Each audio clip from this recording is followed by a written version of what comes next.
Hello and welcome back to the KCC channel. I'm Rob and I hope you're having a wonderful day today. Today, we're gonna jump into some malicious compliance. Our first story today comes to us from Alcuna. You want me to cancel this job completely? Okay, let's jump right in. Okay, so this is a story my dad told me some time ago, and I'm sorry that I can't double check with details. Rest in peace, Dad, but this is what I can remember. My dad used to be field maintenance for the post office. Basically, if a mail truck broke down, Dad would go out with a special tow truck to tow it. Priority over all other things usually. If post office machinery needed wrenching, Dad did it. Moderately high priority. If a blue mailbox needed a paint touch-up, Dad did it. Very low priority. One day, Dad gets sent out on a job out into a post office in the boonies, nearly a 3.5-hour-long drive. One way if traffic was favorable. This job was to repaint the parking lot. You can figure that this job wasn't exactly high priority, so they've already been waiting quite a while for it to happen.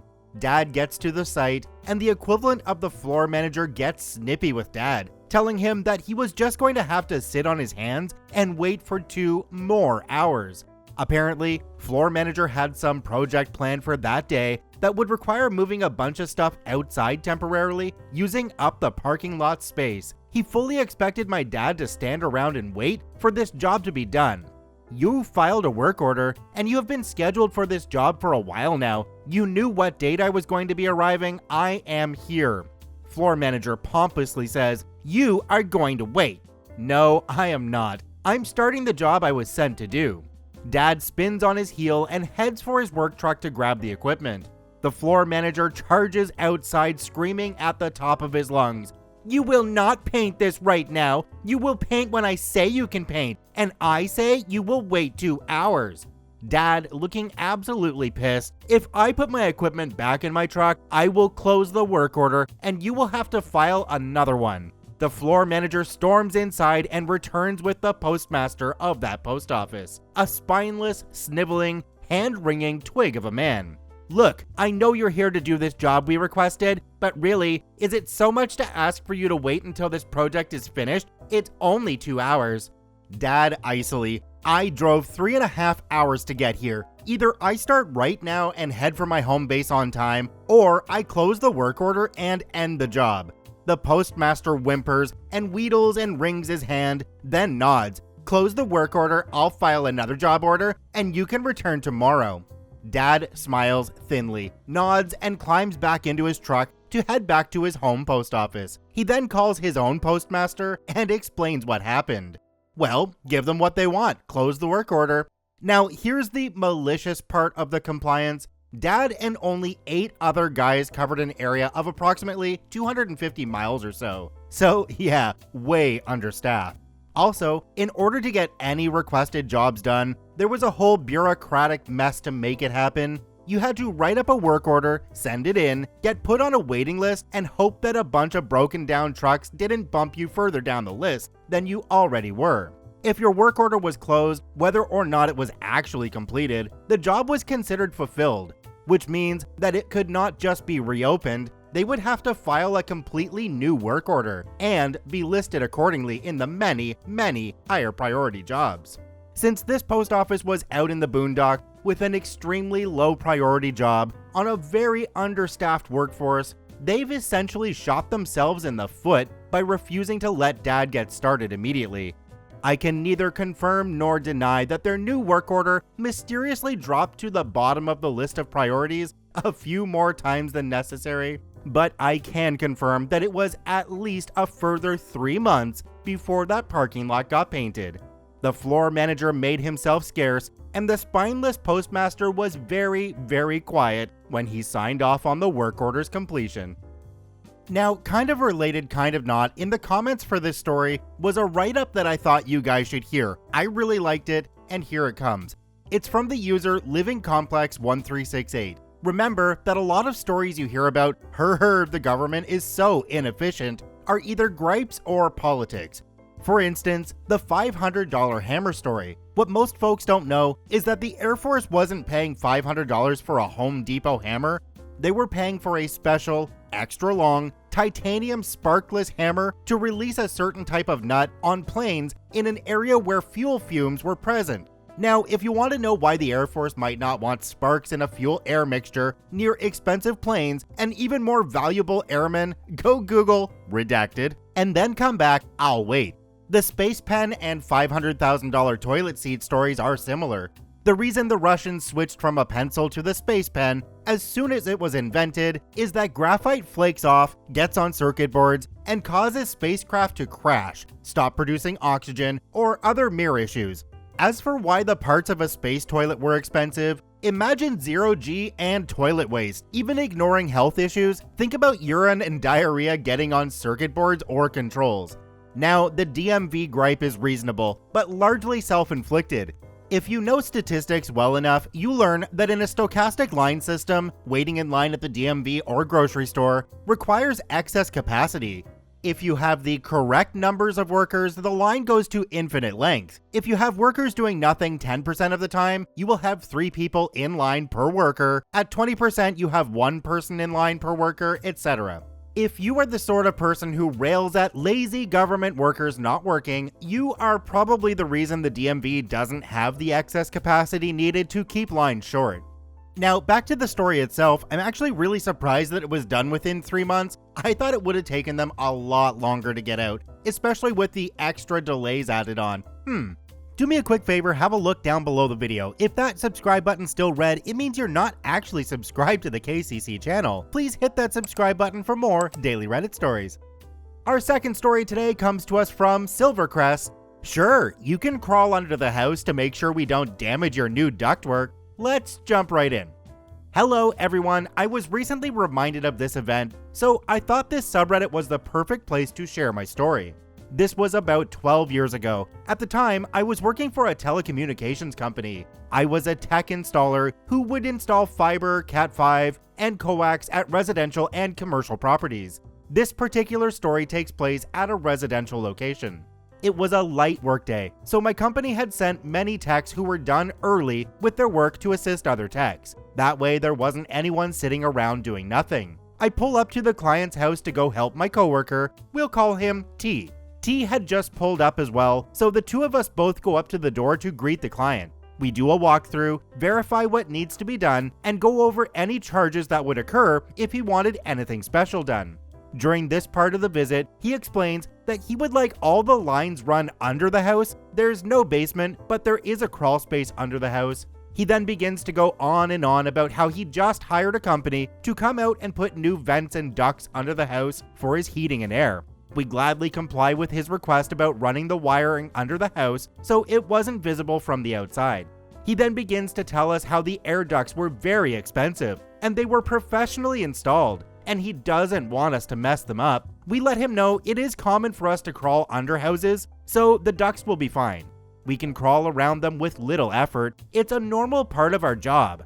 That wasn't good enough for this guy. He continues to imply that we're going to mess up the ducts, and he's going to call our manager should we cause any damage to said ducts, and we're going to have to pay to have them fixed.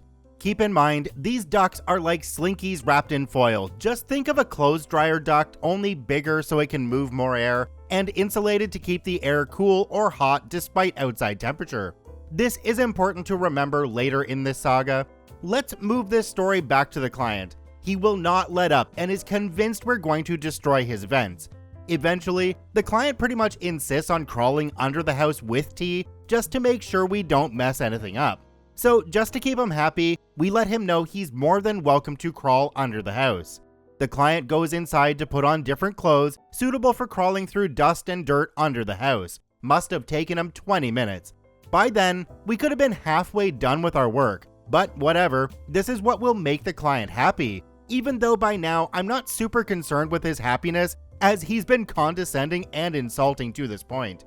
So I stay outside to communicate through the air vents from the outside of the house into the crawl space, and T crawls from the opening to the location he needs to be in, which is roughly 50 to 60 feet. He completely avoids all ducts. Nothing has been disturbed, just as we assured the client. Keep in mind, to get under this house, there is only one crawl space opening, the one T entered. This is also relevant to the next part of this extravaganza. The client begins to get on his belly, crawl through the crawlspace opening, and begins to navigate through the brand new, beautiful ducts that were just installed. He makes it roughly 75% of the way to T, then his face goes white. Apparently, at that very moment, he either realized for the first time or had forgotten, but now remembered he's claustrophobic. I'm not judging. I too am claustrophobic and it sucks bad. I probably would have felt bad for the guy if he wasn't so aggressive with us and for the fact that he didn't even need to be down there, but I digress. Now, the fun part. Remember when you were a kid watching Saturday morning cartoons? Remember when a character would run as fast as he could and there was only a puff of smoke left in his wake? Well, I'm pleased to share with you that's exactly what happened, except it was dust and dirt, laugh out loud. The guy made a beeline straight for the exit and crawled as fast as he could. New ducks be damned. I swear, he ripped, rolled over, and tore down half of those brand new ducks that he paid so much to have done and fought us so hard on to keep in pristine condition. He cared not about anything except his escape from under his house. I had to run around to the side of the house so he didn't see me crack up. I definitely heard T laughing as well, but I doubt the client heard it through the crinkle and crankle of all that aluminum ducting. The irony of this all was fantastic. Not only was this day my most glorious day at that job, it is my most glorious day at any job in my entire career.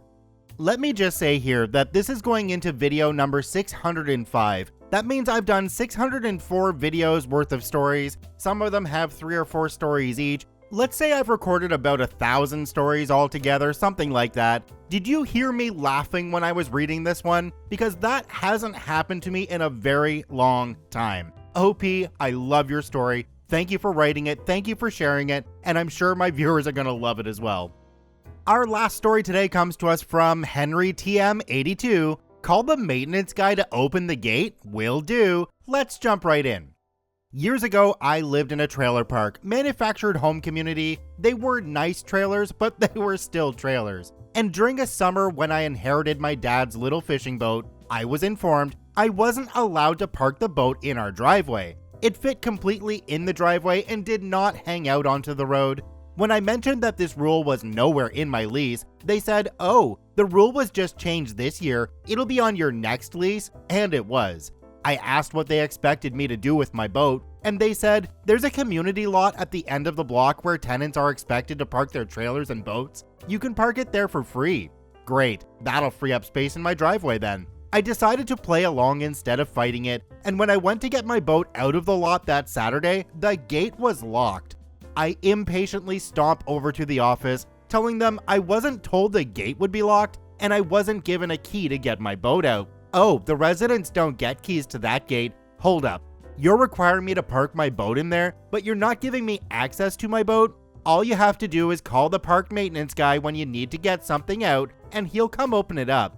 Now, I tried to argue with her about how inconvenient that is for literally everyone involved, and how it'd be so much simpler to just make a bunch of copies of the key and sign one over to each person who has to keep something there. Hell, let me borrow the key right now and I'll go down to the hardware store and I will pay to get my own copy made. You could even make us all sign for the keys with a fee if we lose it. Sir, we don't do that for security reasons. If there are multiple keys floating around out there, anyone could get access to your boat. I decided to ignore how stupid that was, since if my boat was in my driveway where I really wanted it, anyone could get access to it, and that's what tongue locks are for. Smiled and said, "You know what? You're right. I wasn't thinking clearly. Please give me the phone number for the maintenance guy, and I will just give him a call when I need to get my boat out." I went home and checked the weather for the weekend. Warm, sunny, and calm all Sunday. Sounds like a perfect day for fishing. And you know what? I want to make the most out of my fishing trip, so I'm going to get an early start. I woke up at 5 in the morning, got myself all ready, packed my gear into the back of my truck, and drove on over to the trailer lot. I then called the maintenance guy, who answers with a groggy and clearly still half asleep, "Hello?" In my best crap-eating chipper voice, "Good morning. I was told I have to call you to get my trailer out of the lot. It's like 5 in the morning. You're gonna have to wait." "No, sir. I've got things to do today, and I need to get an early start, so I'm gonna need to get into that lot now. With noticeable irritation in his voice, give me 5 minutes. About 10 minutes later, he pulls up to the gate, very visibly disgruntled about the whole thing. I just give him a smile and a good morning. As he's unlocking the gate, you need your trailer to move tree limbs or something? Oh no, my boat's on it, and I need it for fishing. That couldn't wait until a decent hour? No, my life doesn't revolve around your sleep schedule. Of course, if I had my own key to this gate, you wouldn't need to be here at all. I had a great day fishing. When I got back, the gate was no longer locked, and I never saw a lock on it again. Going back to the beginning of this, shouldn't OP have just said something about their lease being grandfathered, and that they could still park their boat in their driveway until they signed the new lease?